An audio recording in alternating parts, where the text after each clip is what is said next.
여자들이 저녁 식사 후 자리를 옮기자 엘리자베스는 언니에게 달려가 그녀가 추위로부터 잘 보호받고 있는지 확인한 뒤 함께 거실로 데려갔다. 그곳에서 두 친구는 그녀를 반갑게 맞이했고 엘리자베스는 지금까지 그들을 이토록 상냥하게 본 적이 없었다.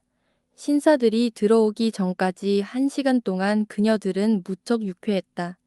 그녀들의 대화 능력은 상당했다. 즐거웠던 모임을 정확히 묘사하고 유머 있는 일화를 전하며 지인들을 경쾌하게 웃음거리로 삼을 줄 알았다. 그러나 신사들이 들어오자 제인이 더는 중심이 아니었다. 빅리 양은 즉시 다하시에게 시선을 돌렸고 그가 몇 걸음도 떼기 전에 말을 걸었다. 다하시는 정중하게 베넷 양에게 축하 인사를 건넸고 허스트 씨 또한 간단히 고개를 끄덕이며 매우 기쁩니다 라고 말했다. 하지만 따뜻하고 정성 어린 인사는 빅리 씨에게서 나왔다. 그는 기쁨과 배려로 가득했다. 처음 반시간은 난로에 장작을 더 넣으며 방을 옮긴 제인이 추위에 떨지 않도록 신경 썼고 그녀가 문에서 멀어지도록 자리를 옮기게 했다. 그는 그녀 옆에 앉아 거의 다른 사람과는 이야기하지 않았다. 반대편 구석에서 바느질하던 엘리자베스는 그 모든 장면을 즐겁게 지켜보았다. 차를 마신 뒤 허스트 씨는 처형에게 카드 게임을 상기시켰으나 헛수고였다. 그녀는 다하시가 카드놀이를 원하지 않는다는 정보를 미리 입수한 상태였고 허스트 씨의 공개적인 요청도 곧 거절당했다. 그녀는 아무도 게임을 할 생각이 없다고 단언했고 파티의 정적은 그녀의 말을 뒷받침하는 듯했다. 결국 허스트 씨는 할 일이 없어 소파에 누워 잠들었다. 다하시는 책을 집어들었고 빙의 양도 똑같이 했다. 허스트 부인은 주로 팔찌와 반지를 만지작거리며 때때로 제인과 오빠의 대화에 끼어들었다. 빅리 양은 자신의 책보다도 다하시가 책을 읽는 모습을 지켜보는데 더 열중했다. 그녀는 끊임없이 질문을 하거나 그가 읽는 페이지를 들여다보았지만 다하시는 대답만 하고 다시 책을 읽었다. 마침내 자신의 책으로 즐거움을 얻으려는 시도에 지쳐버린 그녀는 크게 하품을 하며 말했다. 이런 식으로 저녁을 보내는 게 정말 즐겁네요. 결국 독서만큼 재미있는 일은 없다고요. 무슨 일이든 금방 질리지만 책은 질리지 않잖아요. 나중에 내가 집을 가지게 되면 훌륭한 도서관이 없으면 정말 불행할 거예요. 아무도 반응하지 않았다. 그녀는 다시 하품을 하고 책을 던져두더니 방 안을 둘러보며 새로운 오락거리를 찾았다. 그때 오빠가 베넷 양에게 무도회 이야기를 하는 것을 듣고는 갑자기 몸을 돌려 말했다. 그런데 찰스, 매터필드에서 무도회를 연다는 게 정말 진심이야? 결정하기 전에 이 자리에 있는 사람들의 의견부터 들어보는 게 좋을 거야. 내 생각엔 이 자리에 무도회를 즐기기보단 고역이라 여길 사람이 있는 것 같거든. 다하시를 말하는 거라면 오빠가 외쳤다. 그는 무도회가 시작되기도 전에 자러 가면 되지. 하지만 무도회는 확정된 일이야. 니콜스가 인수프를 충분히 만들면 초대장을 보낼 거야. 나는 무도회가 방식만 좀 달랐다면 훨씬 더 좋아했을 거야. 그녀가 말했다. 그런 모임의 일반적인 흐름은 정말 지루하잖아. 춤 대신 대화가 중심이 된다면 훨씬 더 합리적이지 않겠어. 합리적이긴 하겠지. 캐롤라인. 하지만 무도회 같진 않겠네. 빅리 양은 대답하지 않고 곧 방 안을 걸어 다니기 시작했다.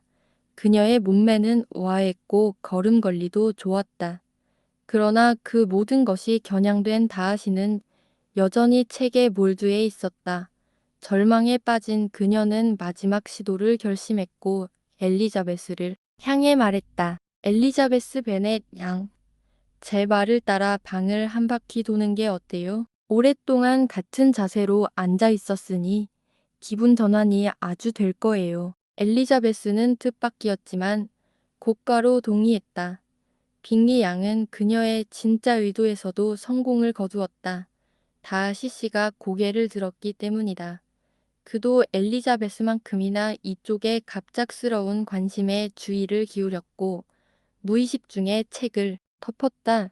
그는 곧 두 사람의 산책에 동참하라는 권유를 받았지만 정중히 거절했다.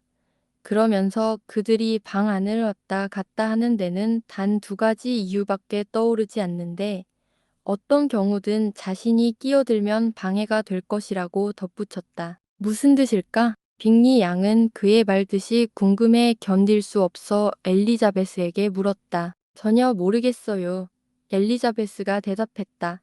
하지만 틀림없이 우리를 비꼬려는 말이었을 거예요.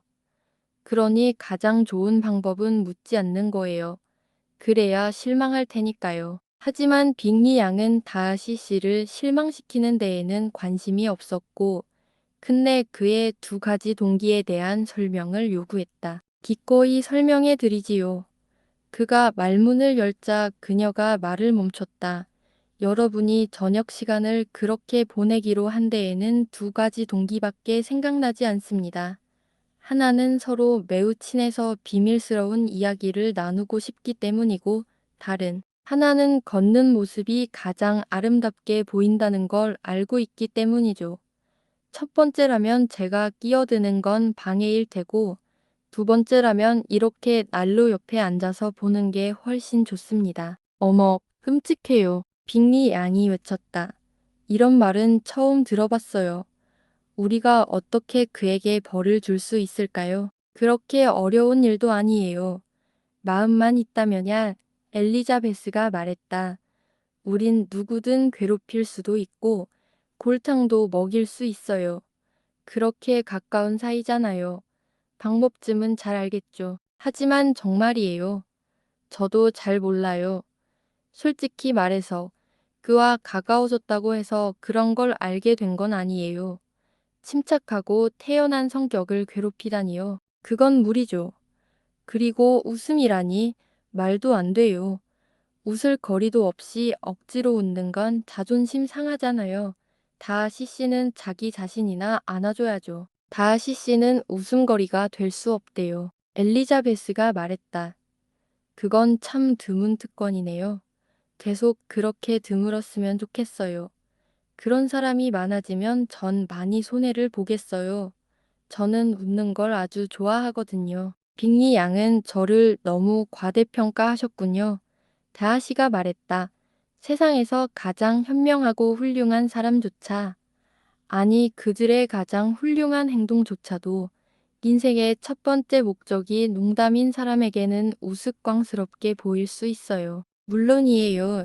엘리자베스가 대답했다. 그런 사람도 있지만 제가 그런 부류는 아니었으면 해요. 현명하고 선한 것을 조롱하지 않길 바라요.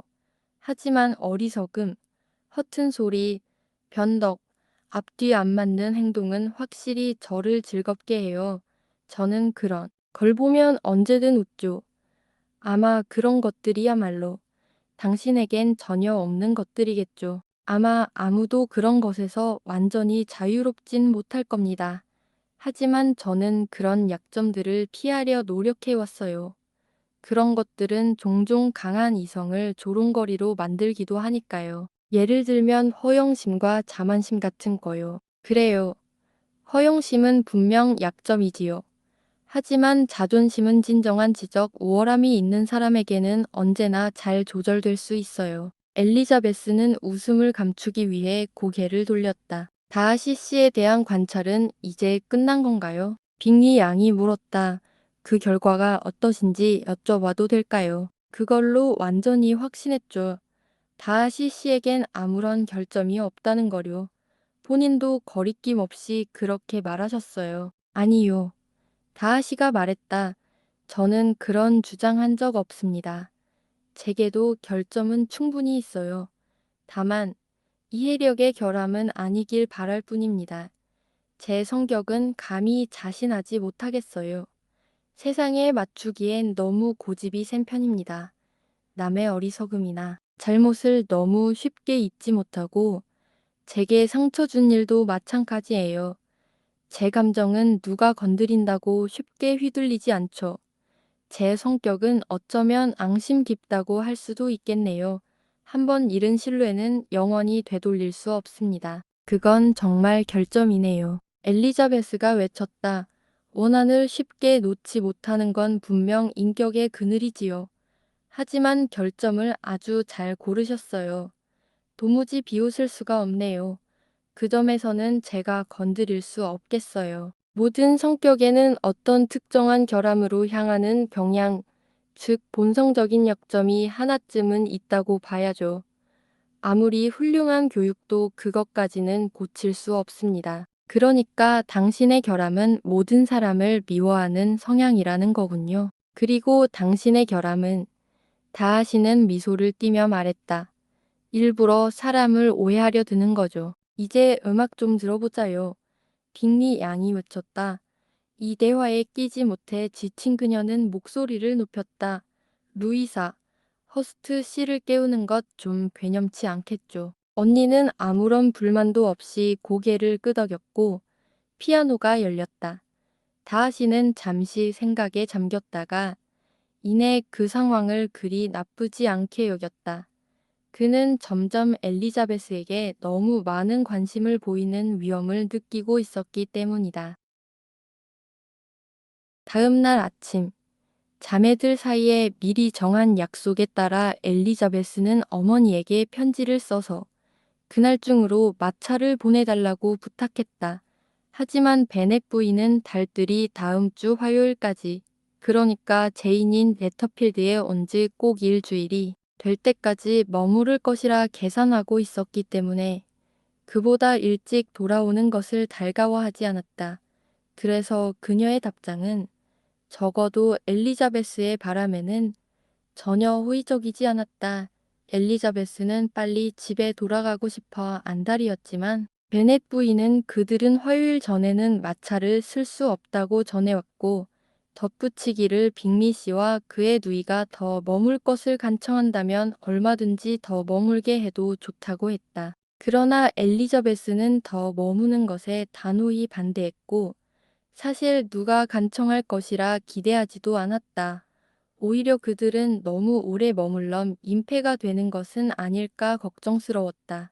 그래서 엘리자베스는 제인에게 즉시 빅리 씨의 마차를 빌리자고 재촉했고 결국 원래 계획대로 그날 아침 떠날 예정이었다는 말을 전하고 마차를 요청하기로 했다. 이 소식은 많은 아쉬움을 자아냈고 그들이 적어도 하루 더 머물기를 바라는 말들이 제인을 흔들었다. 그래서 결국 그들의 출발은 다음 날로 미뤄졌다. 그제야 빙의 양은 자신이 떠나는 것을 미루자고 제안했던 것을 후회했다.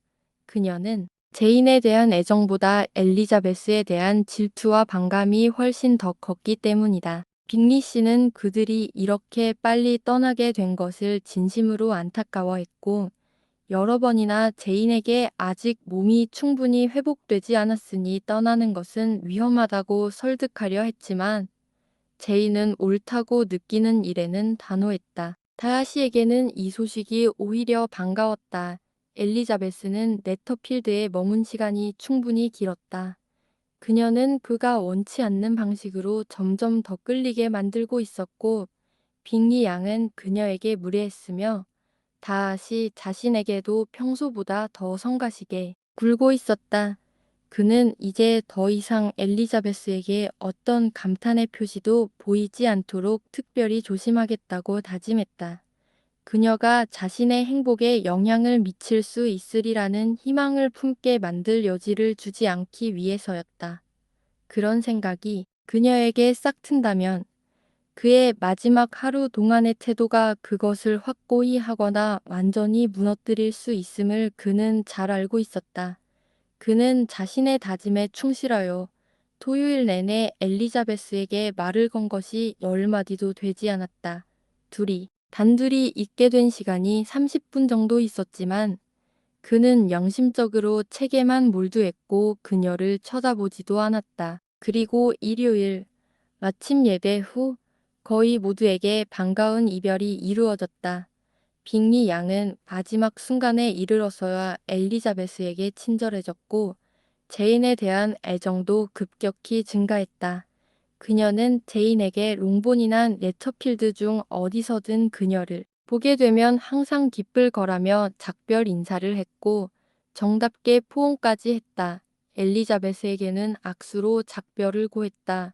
엘리자베스는 매우 명랑한 기분으로 일행 모두에게 작별 인사를 했다. 집에 도착했을 때 어머니는 달들을 별로 반갑게 맞아주지 않았다. 베넷 부인은 그들이 돌아온 것을 의아해했고 괜히 귀찮게 했다고 생각했으며 제인이 감기에 다시 걸릴 거라고 확신했다.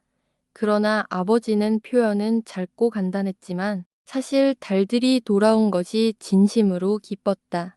그가 가족 안에서 제인과 엘리자베스의 존재가 얼마나 중요한지를 느끼고 있었기 때문이다.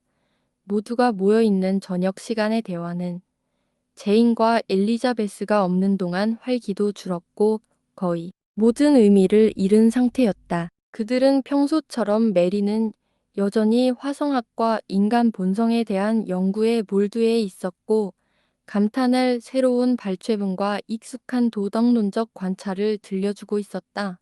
캐서린과 리디아는 또 다른 종류의 소식을 가지고 있었다. 지난 수요일 이후로 연대에서는 많은 일과 말들이 있었고 최근 몇몇 장교들이 삼촌과 저녁 식사를 했으며 한 병사가 체벌을 받았고 포스터 대령이 결혼을 앞두고 있다는 소문까지 돌고 있었다. 다음 날 아침 식사 자리에서 베넷 씨가 아내에게 말했다. 오늘 저녁은 잘 준비했겠지요. 여보, 오늘 저녁 식사에 손님이 한 명 더 올 것 같거든요. 누구 말씀이세요? 여보, 누가 온다는 얘기는 못 들었는데요. 혹시 샬럿 루카스가 잠깐 들를지도 모르지만 제 저녁상이 그 애에게는 충분히 훌륭하다고 생각해요.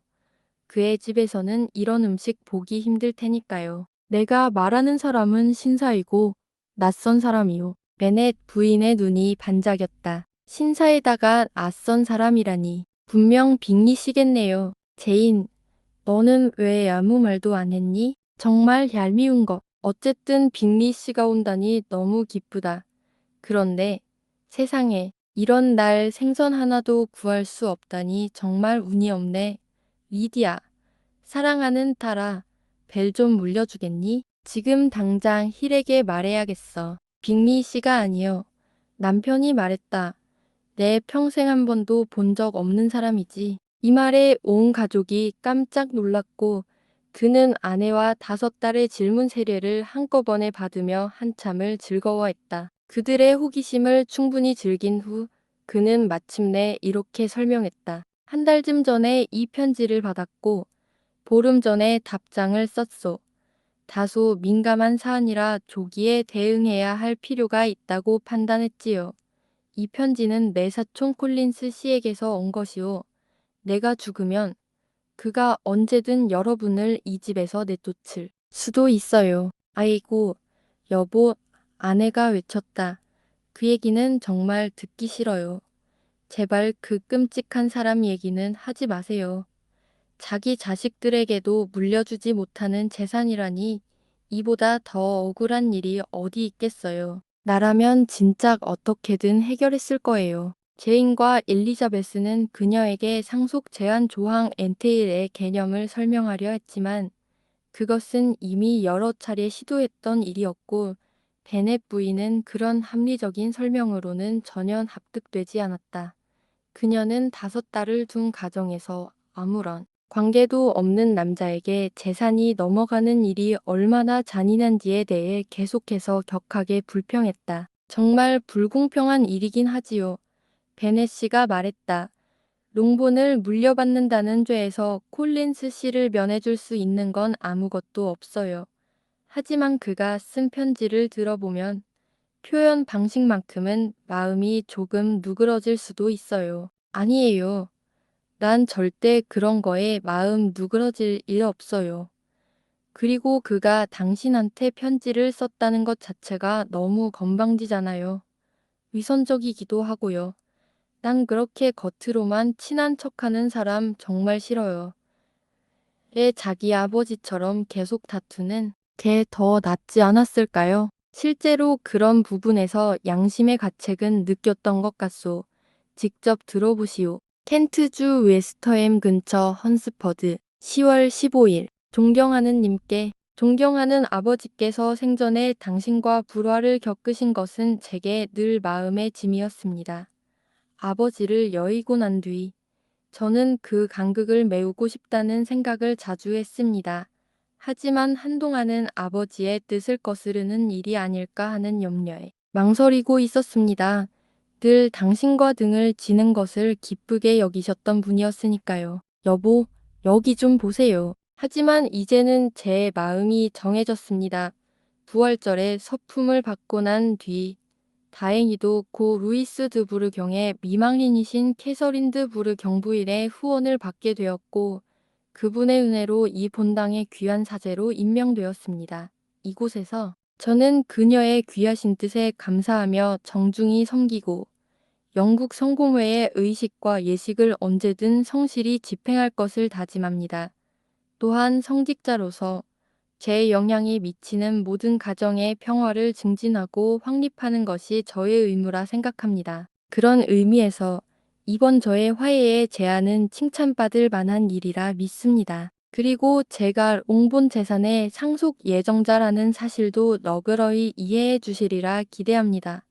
저는 당신의 사랑스러운 따님들에게 피해를 주는 처지가 된 것이 몹시 유감스럽습니다. 이에 대해 사과드리며 가능한 모든 방식으로 보상할 준비가 되어 있음을 알려드립니다. 이에 관해서는 추후 다시 말씀드리겠습니다. 만약 저를 기꺼이 댁에 맞이하실 생각이 있으시다면 저는 오는 11월 18일 월요일 오후 4시에 댁을 방문하고자 합니다. 그리고 그 주 토요일까지 머무를 생각입니다. 이는 주일에 다른 성직자가 예배를 대신 드려준다면 캐서린 경부인께서도 제 일시적인 부재를 너그러이 허락하시는 까닭입니다. 존경하는 님의 부인과 따님들께 제 인사를 전하며 언제나 당신의 친구이며 후원자인 윌리엄 콜린스 드림. 그러니 우리는 오후 4시에 이 평화를 제안하는 신사님을 만나게 되겠군요. 하고 베넷 씨는 편지를 접으며 말했다. 양심적이고 예의 바른 청년처럼 보이니 정말 기대가 됩니다. 캐서린 경부인께서 글을 다시 우리에게 보내주신다면 더욱 좋겠군요. 딸들에 대한 보상에 대해 말한 부분은 제법 타당성이 있어요. 그리고 그가 정말로 무언가를 해주고자 한다면 그 마음을 막을 생각은 없어요. 하지만 어떻게 보상하겠다는 건지 짐작하기는 어렵네요. 제인이 말했다. 그래도 그런 생각을 품었다는 것 자체는 좋은 인상이네요. 엘리자베스는 콜린스 씨의 지나치다 싶은 캐서린 경부인에 대한 존경심과 세례, 결혼식, 장례식 등을 언제든지 집례하겠다는 친절한 태도에 가장 눈길이 갔다. 이상한 사람 같아요. 그녀가 말했다. 도무지 감을 잡을 수가 없네요. 뭔가 지나치게 거창한 문체예요. 상속 문제에 대해 사과한 건 또 무슨 뜻일까요? 그가 그걸 바꿀 수 있는 것도 아닌데요. 아버지, 이 사람이 제정신일까요? 아니, 내 생각엔 아니란다. 오히려 반대일 거란 기대가 크지. 이 편지엔 아첨과 자만이 절묘하게 섞여 있어서 아주 흥미로운 인물이 될 것 같구나. 나는 그를 빨리 보고 싶구나. 글쓰기 측면에서 보자면 메리가 말했다. 그의 편지는 결함이 없어 보여요. 올리브 가지에 대한 비유는 전혀 새롭진 않지만 표현은 나쁘지 않았어요. 캐서린과 리디아는 그 편지도 편지를 쓴 사람도 전혀 흥미롭지 않았다. 그들의 사촌이 빨간 제복을 입고 올 가능성은 없었기 때문이다.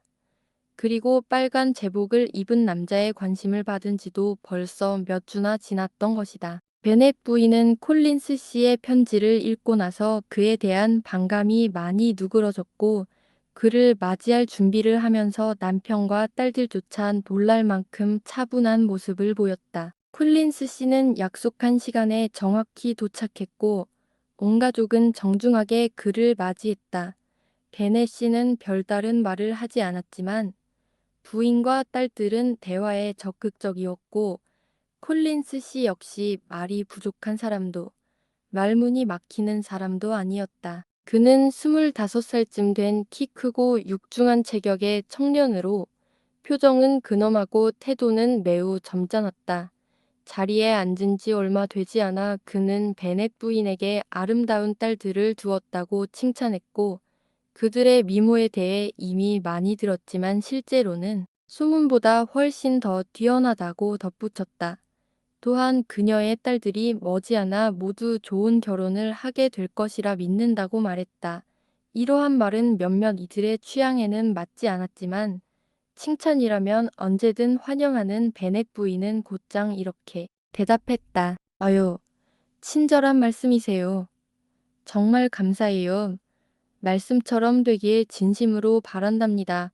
그렇지 않으면 이 아이들이 얼마나 곤란하겠어요. 이 집안 일이란 게 참 이상하게도 정해져 있네요. 혹시 이 재산의 상속 문제를 말씀하시는 건가요? 그렇고 말고요. 정말 그렇답니다. 제 불쌍한 딸들에게는 참 안타까운 일이죠. 그렇다고 제가 당신을 원망하려는 건 아니에요. 세상 일이란 게 참 후연에 의해 결정되니까요. 한번 상속이 걸리면 그 다음엔 어떻게 될지 알 수가 없어요. 아름다운 제 사촌 아가씨들께 닥친 이 어려움을 충분히 이해하고 있습니다. 이와 관련해 드릴 말씀이 많지만 너무 성급하게 보일까 염려되어 아껴두겠습니다. 다만 지금 말씀드릴 수 있는 건 제가 이 자리에 오기 전부터 아가씨들을 찬탄할 준비가 되어 있었다는 점입니다. 아직은 더 말씀드리지 않겠지만 우리가 좀 더 친해진다면 그는 저녁 식사 준비가 되었다는 소리에 말을 멈추었고 달들은 서로 웃음을 주고받았다. 콜린스 씨의 관심은 그들에게만 향한 것이 아니었다.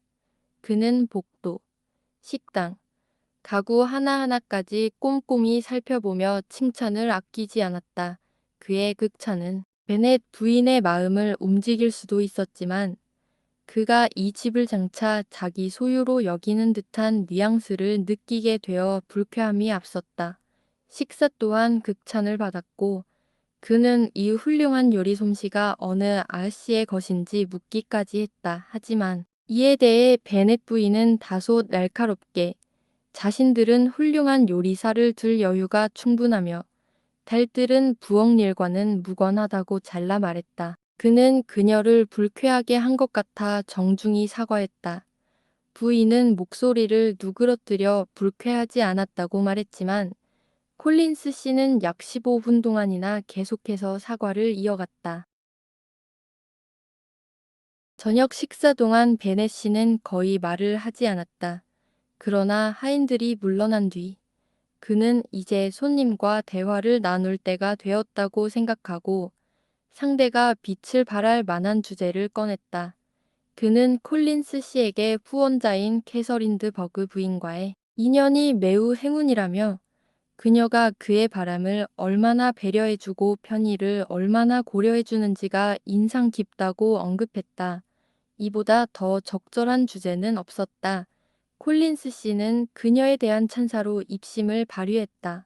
이 화제는 그의 태도를 더욱 엄숙하게 만들었고 그는 매우 중요하다는 표정으로 지금까지 지위 높은 사람 중에서 그렇게 친절하고 겸손한 태도를 가진 사람은 본 적이 없다고 단언했다. 캐서린 부인은 그가 그녀 앞에서 설교한 두 편의 강론 모두를 매우 흡족하게 여겼으며 저녁 식사를 위해 로징스에 두 차례 초대했고 바로 지난 토요일에는 카드놀이 인원을 맞추기 위해 그를 불렀다고 했다.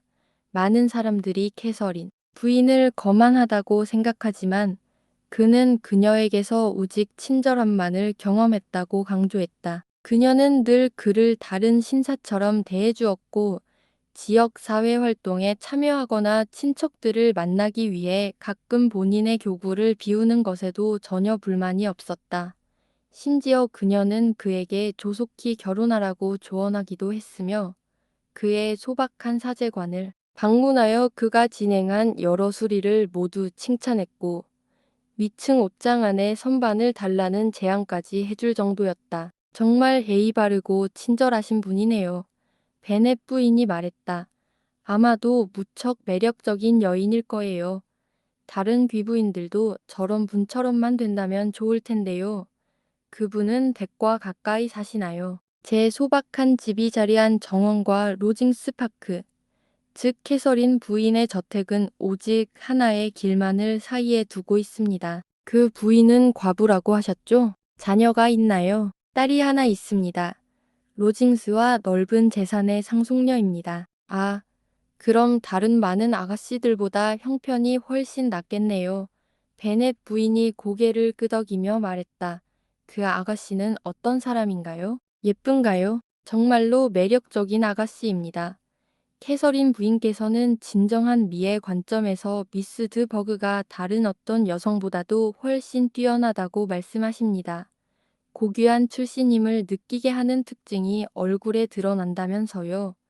다만 체질이 약해 여러 가지 재능을 충분히 발전시키지 못했다는 점은 안타깝습니다. 이는 그녀의 교육을 지도했고 지금도 함께 살고 있는 여성에게서 들은 이야기입니다. 그러나 그녀는 성품이 매우 사랑스럽고 때때로 그녀의 작은 마차와 조랑말을 몰고 제 소박한 집 앞을 지나기도 하십니다. 그 아가씨는 입궐하셨나요? 궁정의 숙녀들 중 그 이름은 들어본 적이 없는 것 같은데요. 그 아이가 건강이 좋지 못한 것이 불행하게도 런던에 나가지 못하게 막고 있습니다. 그래서 제가 어느 날 캐서린 부인께 말씀드렸지요. 그로 인해 영국 궁정이 가장 빛나는 장식을 잃게 되었습니다.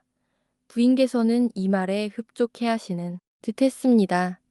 저는 언제나 부인께 이런 섬세한 찬사를 드릴 기회를 기쁘게 여기고 있답니다. 저는 부인께 여러 번 이렇게 말한 적이 있습니다. 그 애혹적인 따님은 태어나길 공작 부인이 되기 위해 태어난 것 같습니다. 가장 높은 지위가 오히려 그 아가씨 덕분에 더욱 빛날 겁니다. 이러한 말들이 부인께 기쁨을 드리는 것 같고 저는 이런 종류의 배려가 저에게는 특히나 마땅한 예의라고 생각합니다. 매우 적절한 판단이군요. 베넷 씨가 말했다. 그리고 그렇게 섬세하게 아첨하는 재능을 지니고 있다니 당신은 운이 좋습니다. 그런데 이런 기분 좋은 말들은 순간적인 영감에서 비롯되는 겁니까? 아니면 미리 준비한 결과입니까? 대체로 당시 상황에서 나오는 말들입니다. 물론 저는 때때로 일상적인 상황에 어울릴 법한 우아한 찬사들을 미리 생각해보고 정리해두기도 합니다. 하지만 언제나 그런 말들이 즉흥적으로 보이기를 바랍니다. 베넷 씨는 전적으로 기대한 대로였다. 그의 사촌은 그가 기대한 만큼이나 우스꽝스러웠고 그는 속으로 쾌재를 부르며 가장 무표정한 얼굴로 그의 말을 들었다. 가끔 엘리자베스를 흘낏 바라보는 것 외에는 그 기쁨을 나눌 상대조차 필요하지 않았다. 하지만 차를 마실 시간이 되었을 무렵에는 그 복용량도 충분했기에 베넷 씨는 손님을 다시 거실로 데리고 가게 되어 기뻤고 차가 끝난 후에는 그를 초대하는 것이 반가웠다. 여자들에게 책을 읽어주자는 제안에 콜린스 씨는 기꺼이 동의했고 한 권의 책이 꺼내졌다.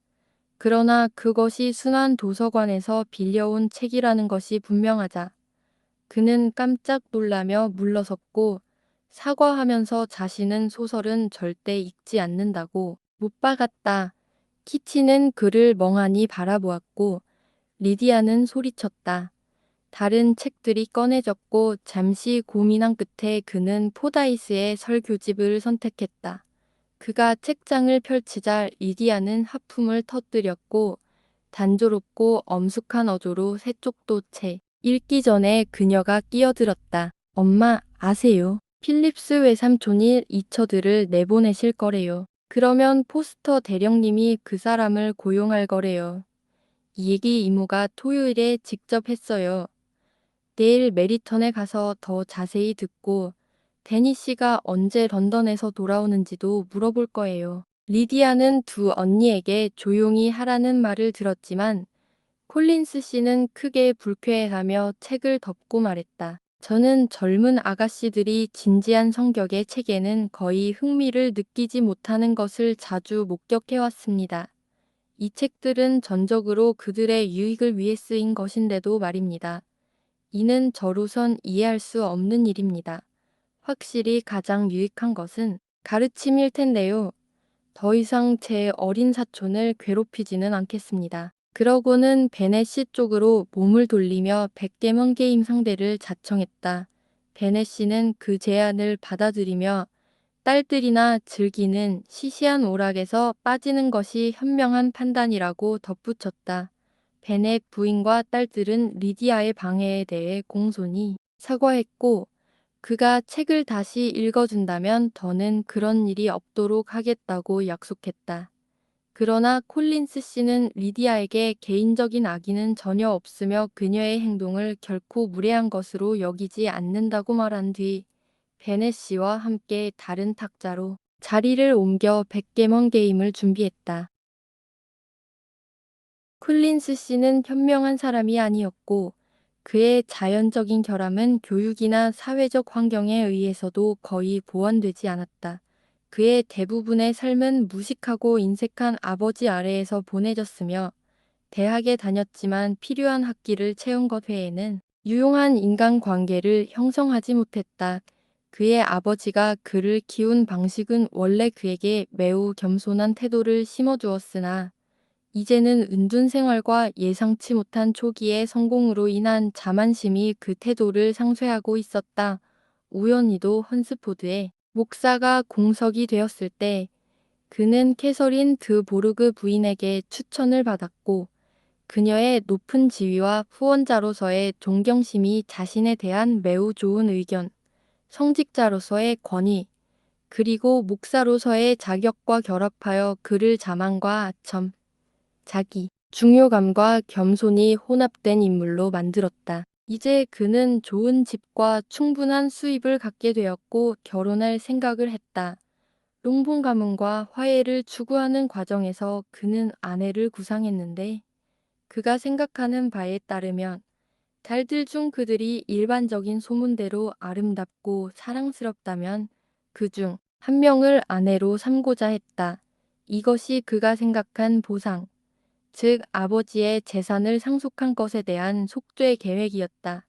그는 자신의 계획이 매우 적합하고 적절하며 자신에게는 지나치게 관대하고 이타적이라고 생각했다. 그의 계획은 그들을 보고 나서도 변하지 않았다.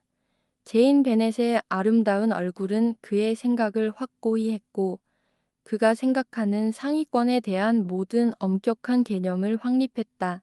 첫날 저녁에는 그녀가 그의 선택이었고 그러나 다음 날 아침에는 변화가 있었다. 아침 식사 전 미세한 15분간의 베넷 부인과의 대화가 시작되었고 대화는 자연스럽게 그의 집에 대한 희망으로 이어졌다.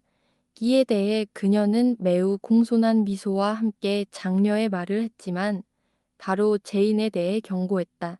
그녀의 동생들에 대해서는 내가 단정 지을 수는 없지만 제일 큰 딸은 아주 곧 약혼할 가능성이 높다고 생각한다고 말했다. 콜린스 씨는 제인에서 엘리자벳으로 바꾸면 되었다. 그리고 그것은 순식간에 이루어졌다. 베넷 부인이 불을 지피고 있을 때 말이다. 엘리자벳은 제인과 마찬가지로 태어나면서부터 아름다움과 혈통이 거의 같았기 때문에 자연스럽게 그녀가 선택되었다. 베넷 부인은 이 암시를 간직하고 두 딸을 결혼시키게 될 것을 기대하며 어제까지는 입에 담기조차 싫었던 남자가 이제는 그녀의 매우 좋은 마음 속에 자리 잡게 되었다. 리디아는 메리턴에 가겠다는 계획을 잊지 않았다. 메리 외의 모든 자매들이 함께 가기로 했고 콜린스 씨는 베넷 씨의 요청에 따라 그들과 함께 가기로 했다. 베넷 씨는 콜린스 씨를 빨리 보내고 자신의 도서관을 혼자 차지하기 위해 매우 애썼다. 사실 콜린스 씨는 아침 식사 후 베넷 씨를 따라 도서관으로 갔고 그는 거기서 가장 큰 두꺼운 책 중 하나와 함께 보낼 예정이었다. 그러나 사실 그가 하고 있는 일은 책을 읽는 것이 아니라 도서관에서 거의 끊임없이 베넷 씨에게 자신의 집과 정원에 대해 이야기하는 것이었다. 이런 일이 베넷 씨를 매우 불편하게 만들었다. 도서관에서는 항상 여유롭고 평온했기 때문에 그는 다른 방에서 어리석음과 자만을 만날 준비를 하고 있었지만 이곳에서는 그것을 피할 수 있었다. 따라서 그는 아주 신속하게 콜린스 씨에게 딸들과 함께 산책을 하자고 초대했다. 콜린스 씨는 사실 독서보다는 걷는 것이 훨씬 잘 맞았기에 큰 책을 덮고 기쁘게 따라갔다. 그들의 시간은 콜린스 씨의 헛소리와 사촌들의 공손한 동의 속에 지나갔고 결국 그들은 메리턴에 도착했다. 이제 더 이상 그들의 관심을 끌 수 없었던 콜린스 씨. 그들의 눈은 즉시 거리를 따라 걷고 있는 장교들을 찾기 위해 돌아갔고 아주 멋진 모자나 정말 새로 나온 무슬린이 가게 창문에 보이지 않는 한 그들은 다시 그에게 신경 쓰지 않았다. 하지만 모든 여성들의 시선을 끈 것은 그들이 전에 본 적이 없는 가장 신사다운 모습의 젊은 남자였다. 그는 길 건너편에서 한 장교와 함께 걷고 있었다.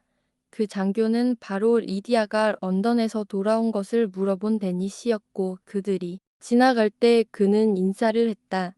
모든 사람은 그 낯선 남자의 모습에 이끌렸고 누군지 궁금해했다.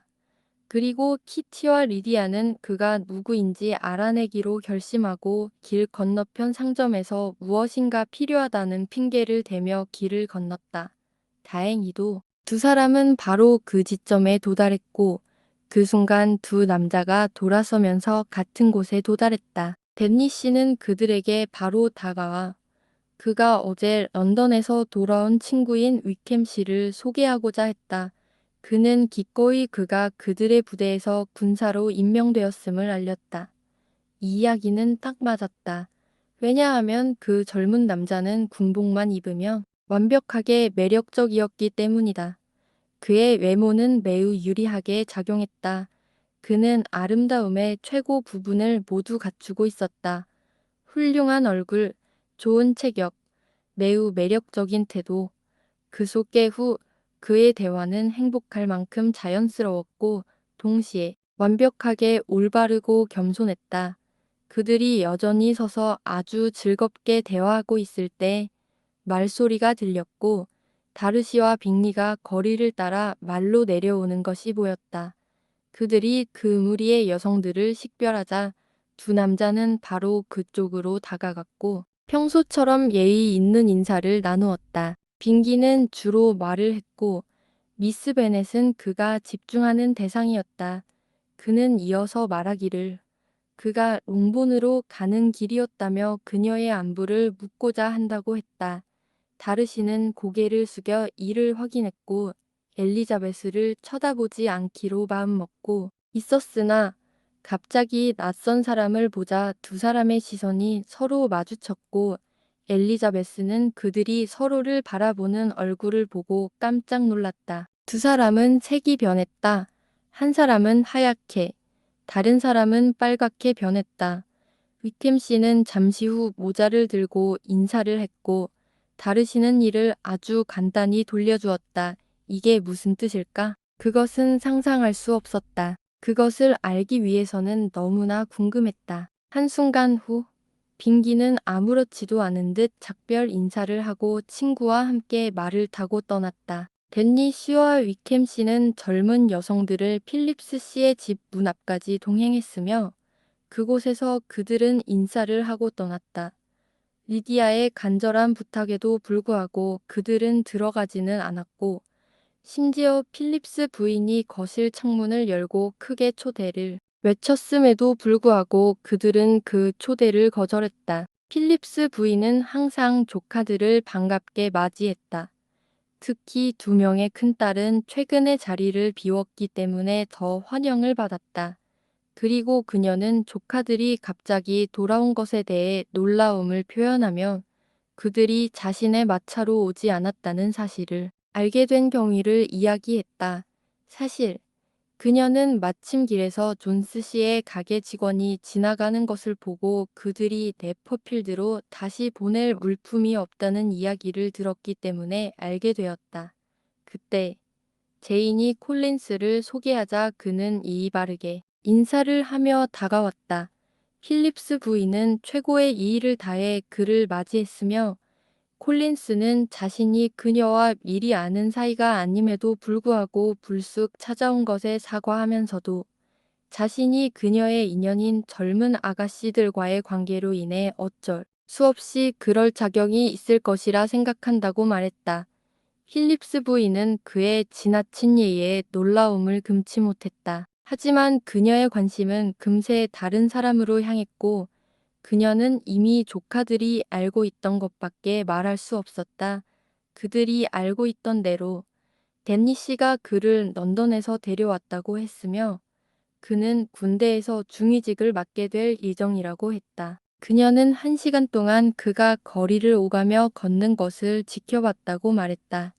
만약 위컴이 나타났다면 키티와 리디아는 그를 쳐다보며 계속 그를 주시했을 것이다.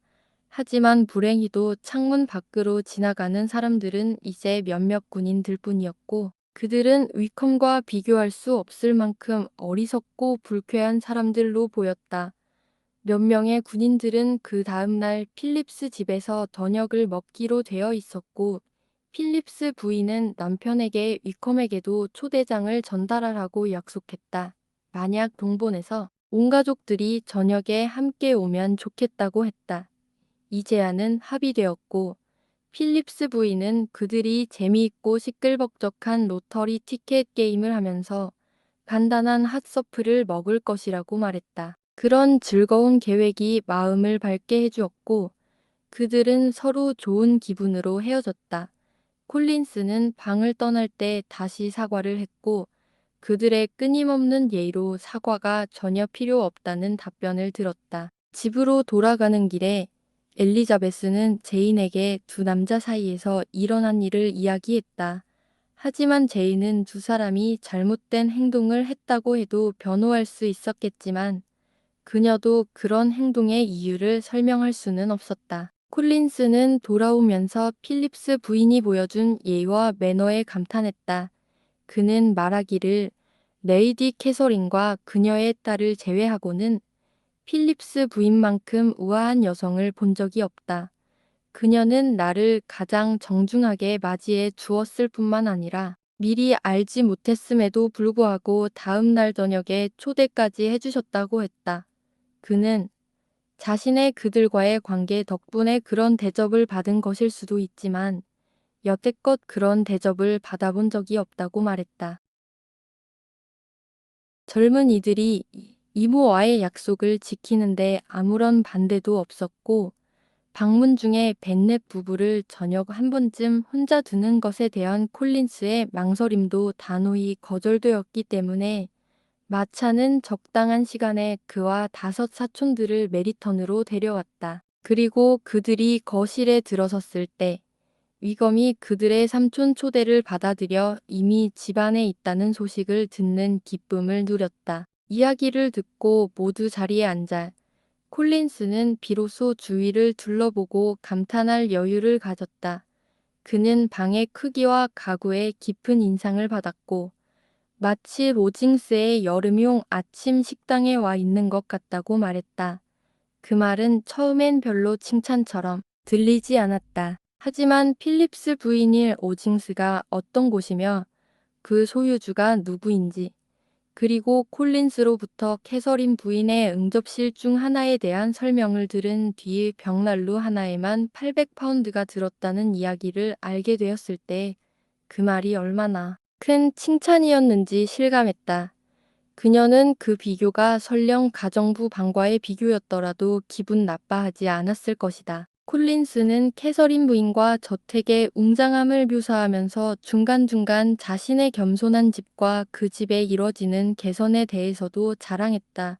그는 그런 이야기로 시간을 잘 보냈고 필립스 부인은 매우 집중해서 들었으며 그의 중요성에 대한 그녀의 인상은 점점 커져갔다.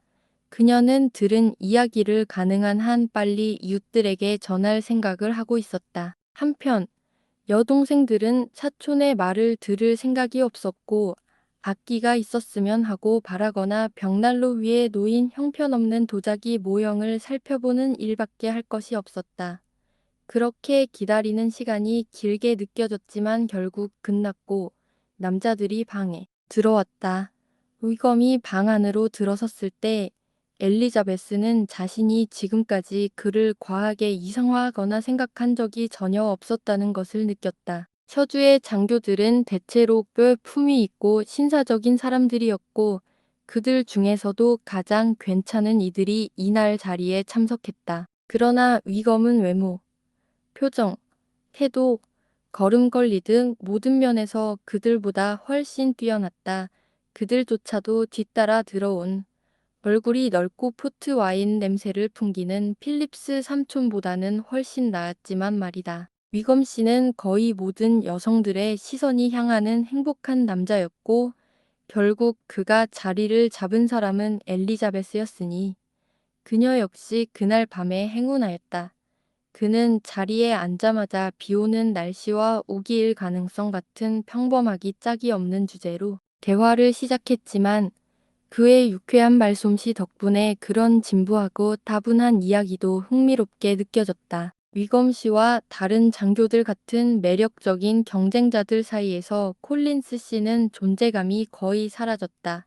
젊은 아가씨들에게 그는 아무런 의미도 없는 사람이었다. 그래도 필립스 부인은 틈틈이 그의 이야기에 귀를 기울였고 그녀의 세심한 배려로 그는 커피와 머핀을 넉넉히 제공받았다. 카드 테이블이 준비되자 그는 그에 대한 보답으로 필립스 부인과 함께 휘스트를 하게 되었다. 제가 아직 이 게임에 대해 아는 것이 별로 없지만 배우게 되어 기쁩니다. 제 처지에서는 이런 것들도 하고 콜린스 씨가 말했지만 필립스 부인은 그의 설명을 다 듣지 못한 채 그의 참여에 감사함을 표했다. 위검 씨는 휘스트를 하지 않았기 때문에 엘리자베스와 리디아 사이에 자리 잡은 그는 아주 반가운 존재였다. 처음에는 수다스럽기 짝이 없는 리디아가 그를 독차지할 듯 보였지만 그녀가 복권 게임을 무척 좋아했기 때문에 곧 게임에 몰입했고 내기를 하며 당첨에 외치는데 정신이 팔려 누구에게도 집중하지 못하게 되었다. 덕분에 위검 씨는 엘리자베스와 이야기를 나눌 여유가 생겼고 엘리자베스도 기꺼이 그의 말을 들었다. 그녀가 가장 듣고 싶었던 이야기는 감히 기대할 수 없는 것이었는데 바로 그와 다하시 씨의 관계였다. 그녀는 그에 대해 언급조차 할 수 없었다. 하지만 놀랍게도 위검 씨가 먼저 그 화제를 꺼냈다. 그는 메리턴에서 네더필드까지의 거리를 묻더니 그녀의 대답을 듣고는 머뭇거리며 다하시 씨가 그곳에 얼마나 오래 머물렀는지를 물었다. 한 달쯤 된 것 같아요. 하고 엘리자베스가 대답했고 이 주제가 사라지는 게 아쉬워 그는 더비셔에서 아주 큰 재산을 가진 사람이라고 들었어요. 하고 덧붙였다. 맞아요. 위검 씨가 말했다. 그쪽에 있는 그의 영지는 정말 대단하죠. 연수입만 해도 10,000파운드는 될 거예요. 그 점에 대해서라면 저보다 정확히 말씀드릴 수 있는 사람은 없을 거예요. 저는 어릴 적부터 그 집안과 특별한 관계였으니까요. 엘리자베스는 놀라움을 감추지 못하고 그를 바라보았다. 그럴 만도 하죠. 베넷 양. 어제 우리가 만났을 때의 차가운 분위기를 보셨다면 더더욱 그럴 거예요. 다시 씨와는 자주 보나요? 더는 알고 싶지도 않아요. 하고 엘리자베스가 단호히 말했다.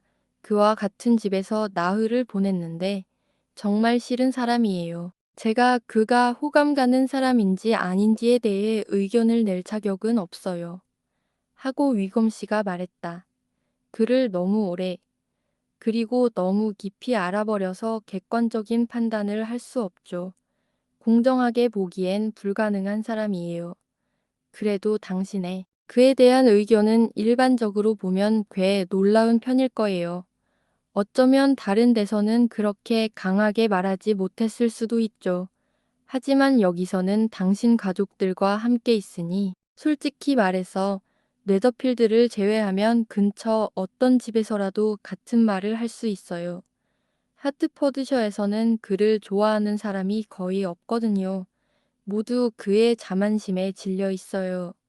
누가 봐도 그에 대해 좋게 말하는 사람은 없을 거예요. 잠시 침묵이 흐른 뒤 위검이 말했다. 그가 아니 어떤 남자든 자신의 공로 이상으로 평가받지 않는다고 해서 제가 안타까워할 이유는 없어요. 하지만 그 사람은 대체로 그런 일이 잘 안 생기는 것 같아요. 세상 사람들은 그의 재산과 지위에 눈이 멀거나 그의 고압적인 태도에 겁을 먹고 그가 보여주고 싶은 모습만을 보게 되죠. 잠깐 접해본 걸로도 그는 성격이 몹시 고약한 사람 같았어요. 위검은 그저 고개만 저었다. 조금 있다가 그는 다시 입을 열었다. 그가 이 지역에 오래 머물지. 그게 궁금하군요. 저도 전혀 모르겠어요. 제가 네더필드에 있었을 땐 그가 떠난다는 이야긴 못 들었어요. 혹시 그의 체류가 당신의 부대 계획에 영향을 주는 건 아니겠죠? 절대 아니에요. 제가 다하시 때문에 이곳을 떠날 일은 없어요. 그가 저를 피하고 싶다면 그가 떠나야겠죠. 우리는 사이가 좋지 않고 그를 마주칠 때마다 불쾌하긴 하지만 그를 피해야 할 이유는 제가 온 세상에 공개해도 괜찮을 만큼 분명해요. 그는 저에게 큰 잘못을 저질렀고 제가 참기 힘든 후회와 고통을 안겨줬어요. 베넷 양. 그의 아버지였던 다하시 씨 그러니까 돌아가신 다하시 씨는 제가 만나본 사람 중 가장 훌륭하고 제게 가장 진심 어린 친구였어요. 지금 이 다하시 씨와 함께 있는 것만으로도 수없이 떠오르는 따뜻한 기억들에 마음이 미어지죠. 그가 제게 보여준 태도는 정말 수치스러웠어요. 하지만 저는 그가 제게 한 어떤 일이든 용서할 수 있을 것 같아요. 단 하나, 그의 아버지가 품었던 기대를 저버리고 그분의 명예를 더럽힌 것만은 용서할 수 없어요. 엘리자베스는 점점 더 이야기에 끌려들었고 온 마음을 다해 그의 말을 들었다. 하지만 주제가 너무 섬세한 만큼 더 깊이 묻지는 못했다. 위검은 메리턴과 이웃마을들, 지역 사회 같은 좀 더 일반적인 이야기로 말을 돌렸다. 그는 지금까지 본 모든 것에 아주 만족하는 듯했고, 특히 메리턴의 사회적 분위기에 대해서는 은근하지만 분명한 찬사를 보냈다. 제가 셔 부대에 들어가기로 결정한 가장 큰 이유는 바로 끊임없이 좋은 사람들과 어울릴 수 있다는 점이었어요. 하고 그는 덧붙였다.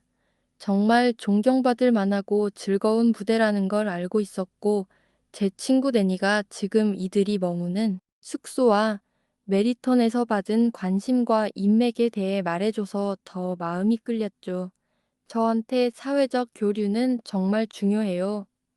전 인생에서 큰 실망을 겪은 사람이거든요. 혼자 있는 걸 견디질 못해요. 뭔가 할 일과 사람이 꼭 필요하죠.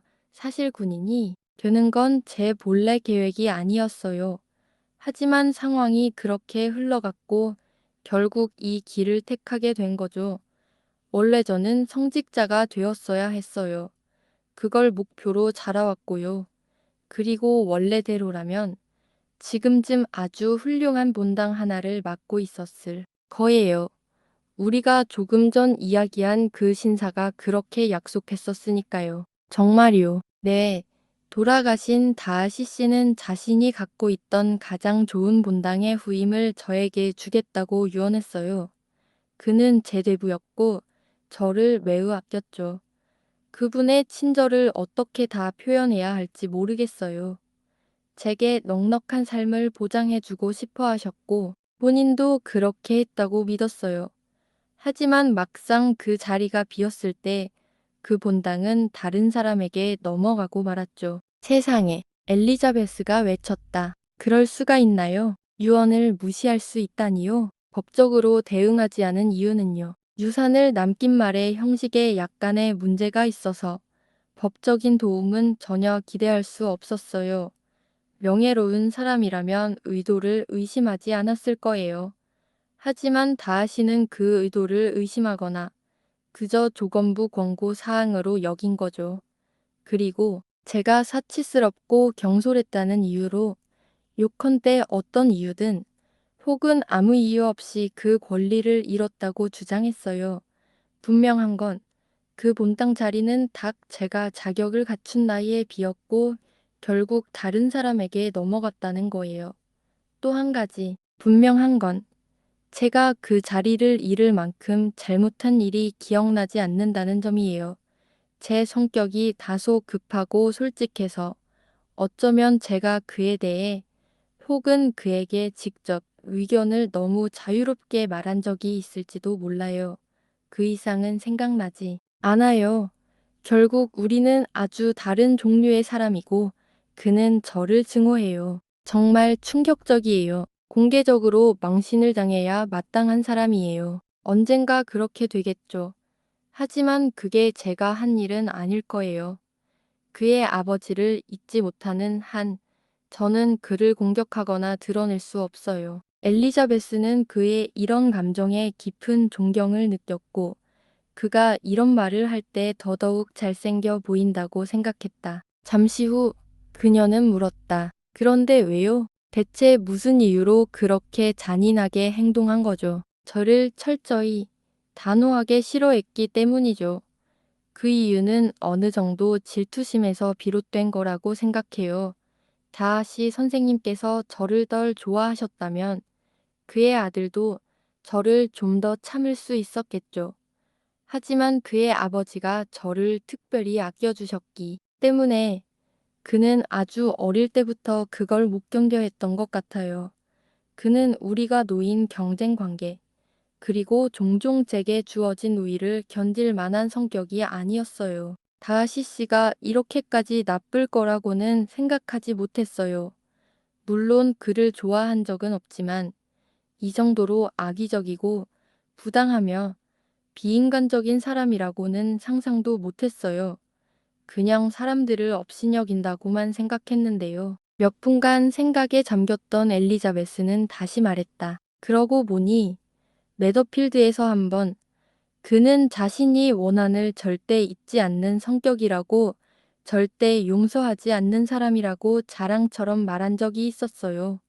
정말 무서운 성격이에요. 저는 이 주제에 대해 제 감정을 믿을 수가 없어요. 위검이 대답했다. 그에 대해 공정한 판단을 내릴 자신이 없거든요. 엘리자베스는 다시 깊은 생각에 잠겼다가 이내 말했다. 그의 대부이자 친구 그리고 아버지의 가장 아끼던 일을 그런 식으로 대하다니요. 그녀는 게다가 당신처럼 인상만 봐도 호감이 가는 전문의를 말이에요 라고 덧붙이고 싶었지만 대신 이렇게만 말했다. 그리고 아마도 어릴 적부터 함께 지낸 사이였을 텐데요.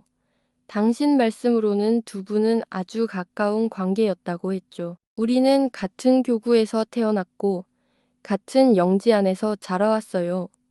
젊은 시절 대부분을 함께 보냈고 같은 집에서 살면서 같은 놀이를 즐기고 같은 어른의 보살핌을 받았죠.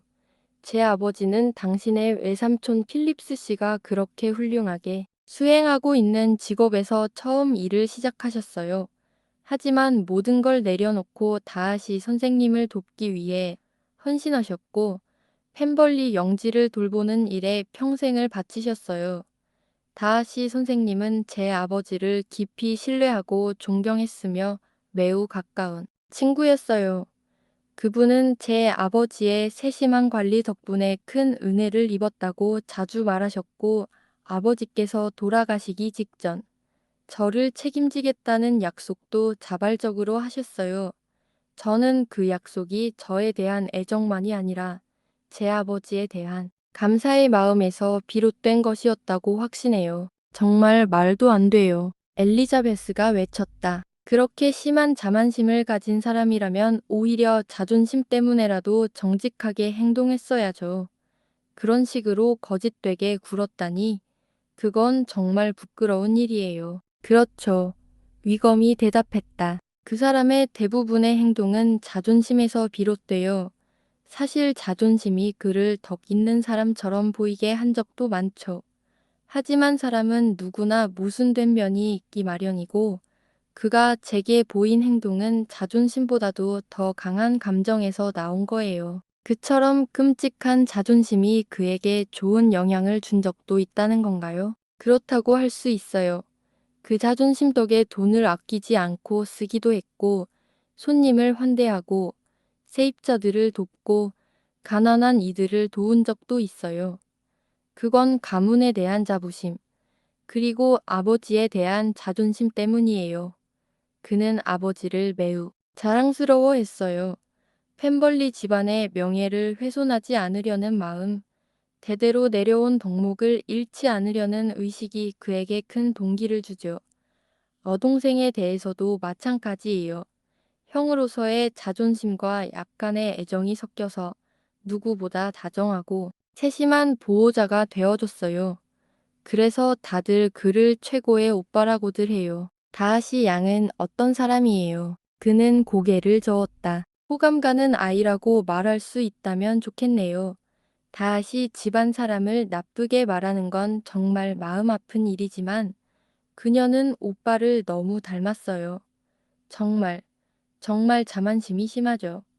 어릴 땐 애교도 많고 사랑스러웠고 저를 아주 좋아했어요. 저도 그녀를 위해 시간을 많이 할애했죠. 하지만 지금은 저와 아무런 관련도 없어요. 예쁘장한 아이고 15이나 16쯤 되었을 거예요. 교육도 잘 받았다고 들었어요.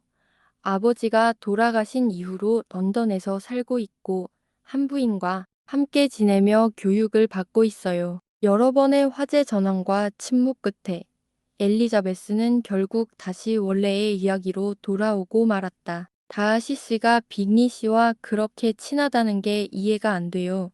빅리 씨는 보기만 해도 성격이 좋고 정말로 호감 가는 사람인데 어떻게 그런 사람과 친하게 지낼 수 있을까요? 성격이 전혀 맞지 않을 것 같은데요. 혹시 빅리 씨를 아시나요? 전혀 몰라요. 그분은 성격이 온화하고 호감 가고 매력적인 분이에요. 다하시 씨가 어떤 사람인지 모르고 있는 게 틀림없어요. 아마 그럴 거예요. 하지만 다하시 씨는 마음만 먹으면 누구에게든 호감을 살 수 있어요. 능력이 부족한 사람은 아니니까요. 가치 있다고 생각하면 대화 상대가 되어줄 수도 있죠. 지위가 비슷한 사람들 사이에서는 생활이 어려운 사람들에 대할 때와는 전혀 다른 사람이에요. 자존심은 언제나 그 사람을 지배하고 있지만 부유한 사람들과 함께 있을 때는 마음이 넓고 공정하며 진지하고 이성적이고 명예롭기까지 해요. 거기에 외모와 재산까지 더하면 어쩌면 꽤 매력적일 수도 있죠. 곧 위스트 카드 게임이 끝나고 참가자들이 다른 테이블로 몰려왔다. 콜린스 씨는 엘리자베스와 필립스 부인 사이 자리를 잡았다. 필립스 부인이 늘 하던 대로 성적을 물었고 콜린스 씨는 모든 판에서 졌다고 답했다. 필립스 부인이 걱정스러운 얼굴로 안타까움을 표현하자 그는 매우 진지하게 대답했다. 그건 전혀 중요하지 않다고 돈이란 그저 하찮은 것일 뿐이며 그녀가 괜히 마음 쓰지 않기를 바란다고 했다. 제가 잘 알고 있거든요. 부인, 카드 게임을 시작한 이상 결과는 감수해야 한다는 걸요. 다행히도 저로서는 5실링 정도는 전혀 아쉬울 게 없는 상황이에요. 물론 그렇게 말할 수 없는 분들도 많겠지만 캐서린 드 버그 여사님 덕분에 저는 이런 작은 일들에 마음을 쓰지 않아도 되는 위치에 있답니다. 위검 씨는 콜린스 씨의 말을 듣고 그의 쪽을 유심히 바라보다가 엘리자베스에게 조용히 물었다. 당신 친척분들께서는 드 버그 가문과 꽤 가까운 사이신가요? 캐서린 드 버그 여사님께서 최근에 그분께 교구 하나를 주셨어요. 콜린스 씨가 처음 여사님의 눈에 든 계기가 무엇인지는 잘 모르겠어요. 분명 오래된 인연은 아니에요. 당연히 알고 계시겠죠. 드 버그 여사님과 앤다아시 여사님은 자매였고 그래서 지금의 다하시 씨에겐 이모가 되는 분이라는 사실을요. 전혀 몰랐어요. 여사님의 존재조차 이틀 전에서야 처음 들었는걸요. 그녀의 딸, 미스 드 버그는 꽤 많은 재산을 상속받을 거예요. 그리고 그녀와 다하시 씨가 결혼해 두 가문 재산을 합칠 거란 이야기가 있어요. 이 이야기를 듣고 엘리자베스는 미소 지었다. 불쌍한 미스 빅리를 떠올렸던 것이다. 다하시 씨가 이미 다른 사람과 결혼할 생각이라면 여동생에게 보인 관심도 그 자신에게 보내던 찬사도 모든 노력은 헛수고가 될 테니까. 콜린스 씨는 드 버그 여사님과 그 딸을 굉장히 칭찬해요. 하지만 그분이 이야기한 몇 가지를 들어보면 너무 지나친 감사가 판단을 흐리게 하는 것 같아요. 후원자이긴 하지만 여사님은 오만하고 잘난 체하는 분 같아요. 그런 면이 분명 있죠. 위검이 대답했다. 오랜만에 듣는 이름이지만 예전부터 난 그분을 좋아하지 않았어요. 태도는 명령조였고 무리했죠. 총명하다는 평이 있긴 한데 제 생각엔 그 능력의 대부분은 그녀의 지위와 재산 덕분이고 나머지는 오빠가 사람들에게 강요하는 격식 덕분인 것 같아요. 다하시 씨는 자신과 관계 있는 사람이라면 모두 최고의 지성을 갖춰야 한다고 생각하니까요. 엘리자베스는 그의 말이 이치에 맞는 설명이라고 여겼고 둘은 만족스럽게 대화를 이어갔다. 그러다 저녁 식사 시간에 카드가 끝나고 나머지 여성들도 위검 씨의 관심을 받을 수 있게 되었다. 필립스 부인의 저녁 파티는 더들썩해서 대화를 나눌 수 있는 분위기는 아니었지만 그의 태도는 누구에게나 호감을 샀다. 그가 하는 말은 뭐든 조리 있었고 하는 행동은 다 보기 좋았다. 엘리자베스는 머릿속이 위검 씨 생각으로 가득한 채로 돌아갔다. 집으로 가는 내내 그의 말들만 떠올랐다. 하지만 그의 이름조차 꺼낼 틈은 없었다. 왜냐하면 리디아와 콜린스 씨가 단 한순간도 입을 다물지 않았기 때문이다.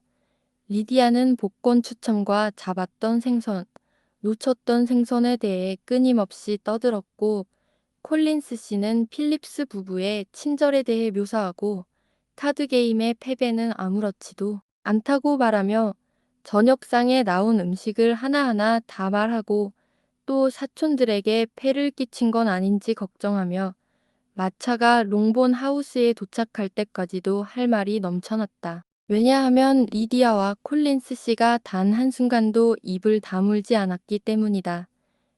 리디아는 복권 추첨과 잡았던 생선, 놓쳤던 생선에 대해 끊임없이 떠들었고 콜린스 씨는 필립스 부부의 친절에 대해 묘사하고 카드 게임의 패배는 아무렇지도 않다고 말하며 저녁상에 나온 음식을 하나하나 다 말하고 또 사촌들에게 폐를 끼친 건 아닌지 걱정하며 마차가 롱본 하우스에 도착할 때까지도 할 말이 넘쳐났다.